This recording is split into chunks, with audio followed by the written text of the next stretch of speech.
Hi, I'm Fleur with Wired and Stoned, and today I'm going to talk to you about dreadlocks. That's right, how to care for them, how to maintain them, and how to, get a drink of water. It is true that dreadlocks are low maintenance and that you don't have to blow dry them and strain them and curl them, but there is a little bit of care you have to put into them to make them look nice and fresh. And I wanted to make this video to answer all the questions that people have about how to care for dreadlocks, and I just wanted to say this is how I care for mine and how I tell people whose I do how to care for theirs. It's not necessarily the right way or the only way, okay? First things first, day-to-day maintenance. Well, what do I do with my dreads on a day-to-day? First, I take my shower. That's right. I call this thing my shower in the bottle because, you know, like first thing in the morning you wake up, your hair's kind of crunchy from being in a bun all night and you want it to feel fresh again. You just go in a little bit with this, a little bit with that. Maybe if you want to reset your part to be to the other side, just reset it with a little bit of that. This is just distilled water and essential oils. My preferred essential oils.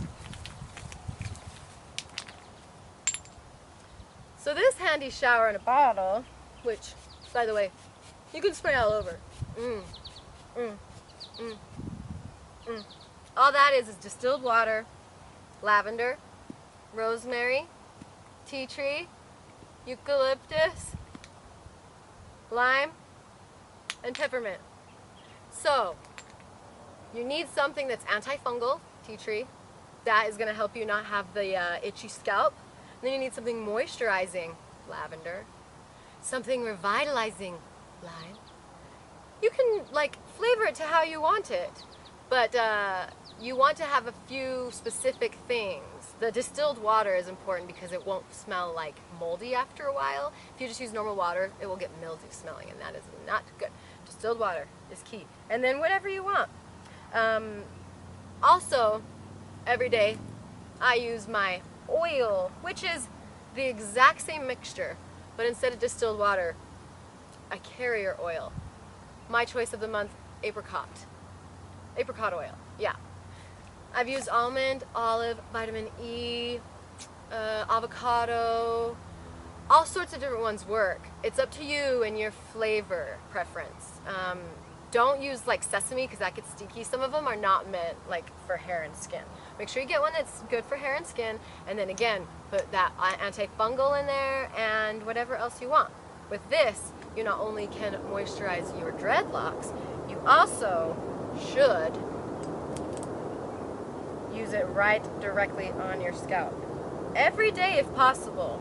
Some people don't. I don't have to as much anymore. It's especially when your dreads are new or freshly tightened. But just putting it on your scalp and rubbing it in, that's going to help you avoid dandruff and itchiness because, my friends, that is a big part of dreadlocks, and I'm sorry to say. But if you stay on top of it, it's not a problem. So how to stay on top of it? Oil every day on the scalp with an antifungal. If it gets away from you and you are going crazy and you just are like, oh my gosh, I'm so itchy and just that, then you know a dose of Head and Shoulders will cure that for you. I like to put some tea tree in my Head and Shoulders, put it directly on my scalp, massage it in, let it soak, and then rinse it away. I do not Head and Shoulders my actual dreads because I don't want any residue in there. Do not put any residue-y leaving things like a coconut will leave residue, okay? No coconut oil. Nothing too milky or like lotiony, right? Because that's eventually going to build up, and the more sticky and buildy up your dreads are, the more lint they attract, and they just don't feel as fresh. So no wax. Don't use wax. You never need wax. The only products are natural oils, and we actually sell those on our website, getwiredandstoned.com, along with a little crochet hook in a kit so that you can maintain your dreads as you please. Okay? All right. What's next? Oh, also another day-to-day care that you might want to know how to do is palm rolling. If your dreads are ever just getting fuzzy and crazy and out of control and you don't want to crochet them, then you can palm roll. And how you do that is palm to palm, your hands together, dreads in between these two fingers, and then you just kind of go to your dreads. Okay? This isn't the good one. Where's the good one? There's the good one. Here's the good one. So I'm going to make it fuzzy on the sides. Can you see all that mess? Like that? Watch what happens when I palm roll. Hands together between the first 2 fingers, pushing your hands together and rolling in little circles. You want to almost stay in the same spot for a while and then slowly move down. This works really good, but it's tiring for your hands and for your arms. Do you see that now? All that fuzz is like in there. So that is another daily way to maintain your hair. You can even go up to the base if there's some fuzzes. And like, just make sure you combine the fuzzes from the right sections into the right dreads before you go and palm roll it. But that is a way that you can just maintain your hair kind of regularly and cleanly, and maybe have someone help you so that you don't get too tired and get calluses on your beautiful hands. Okay, that's all for day-to-day care. Next I want to cover washing your dreads. I only do this like once every 2 weeks, only because my scalp craves it, but overall I don't like have to wash my hair ever. It always smells fresh and feels fine, but just having water on my scalp is like, oh, heavenly. So anyway, the more you wash your dreads, the looser they're gonna get. When they dry, they tighten up, and that's good.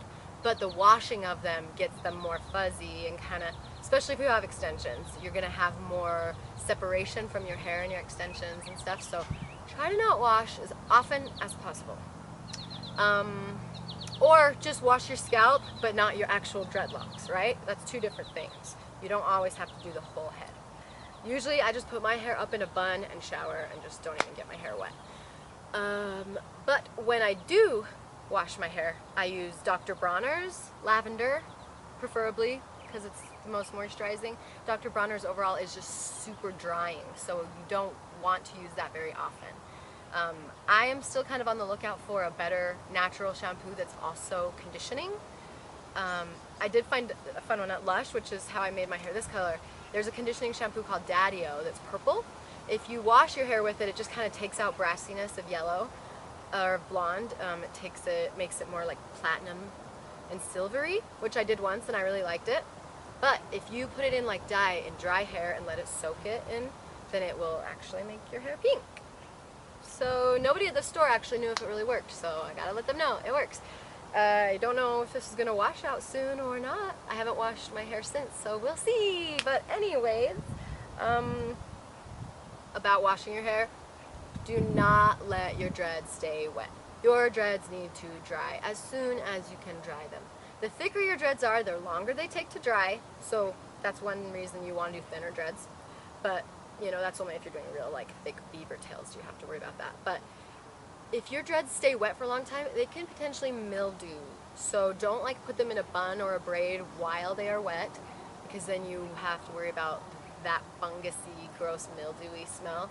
And some people get dread rot and actually have to cut them out because they're so gross inside and you can't take care of it.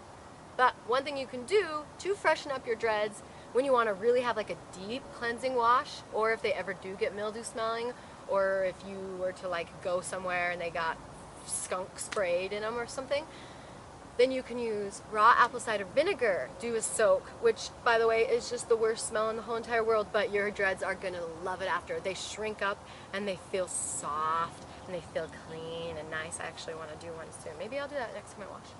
But yeah, so those are the tips about that. No conditioner, no conditioner, no conditioner. Use your oils, okay? Let me see if there's any more notes about washing dreads. That's it. Just try not to use things with residue that will leave residue on your dreads. And if you do like dye, you just got to make sure to rinse them like individually and squeeze it out and like rub it out, because they will soak things up like sponges, and you don't want it to get like filmy and cakey in there. You want to keep them as like pure and nice as possible and just like fresh. People are going to be smelling them and like hugging them. You need to take care of these beauties. Set a good example for the dreadlock community. Alright, last thing we need to talk about is maintenance, which you will only need about a month after you get your dreads, and then 6 months after that, and then once a year after that. And that is where you take all the loose hair that has grown out and put it into your dreads and basically turn your roots into dreadlocks. It goes from looking like a hot mess to where you can see all the little squares and sections. And how you do that is by back combing the free hair, gathering in the loose hair that belongs in that section, and then crocheting it in just like how you make a dread originally.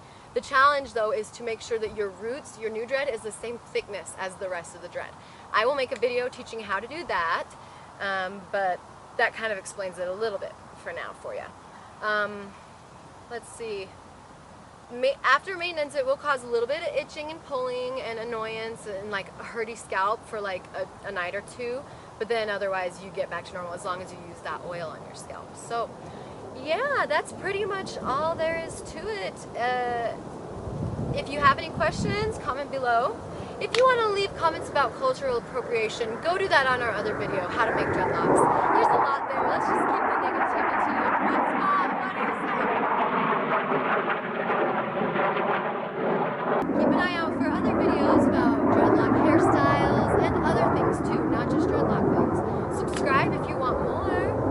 If you like my necklace, we sell this and other things like it, like this and this and this and this and this and this and this and this at getwiredandstoned.com and at wiredandstoned on Instagram. And this actual one is up for grabs. If you are attracted to it, you can buy it. So if you want to email us, getwiredandstoned@gmail.com. And if you want help with your dreadlocks, I can travel to you. So email and ask and we can get that conversation going. Otherwise, thank you for watching. Thank you for thumbsing up. Thank you for not leaving mean comments that hurt our feelings. And we will see you next time.